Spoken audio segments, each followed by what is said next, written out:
আর দই কিনে আনা হয়নি, ঠিক আছে? তোজো মা যেদিন বানাতে পারে না, দই বসাতে পারে না, সেদিনই তোজোর জন্য দই কিনে আনা হয়। শুধু তোজোর না, আমরাও খাই।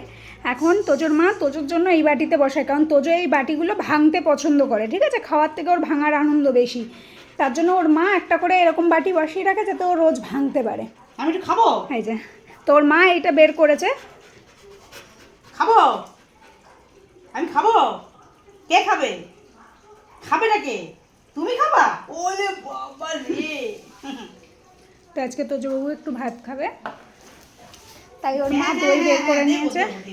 ওটো ওটো ওটো, কাঠের পুতুল ওটো। হ্যাঁ, কাঠের পুতুল নিয়েছে। পাকু বুড়ি, একটা পাকু বুড়ি। একগাল ভাত খেয়ে নাও। ওর মা দই বসিয়েছে, ওই যতই যাই করুক না কেন ওই দইয়ের খুঁড়িটা দেবে তারপরে। এই যে এখানেও দুটো পাত্রে দই বসানো আছে, এগুলো কাটা হয়নি, এগুলো পরে কাটা হবে। আর এখন আপাতত তোজোবাবু ভাতটা খেয়ে নিক, কারণ 1টা বাজতে যায়। আরে বাবা, ও রান্নাঘরে যাচ্ছে। হ্যাঁ, কারণ ও রান্নাঘর পুরো ছড়িয়ে তারপরে খাবে। তো খেয়ে নিক, লুকিয়ে লুকিয়ে খাবে। আচ্ছা, লুকিয়ে লুকিয়ে খাক তোজোবাবু, লুকিয়ে লুকিয়ে খাক, ঠিক আছে? সবাইকে টাটা।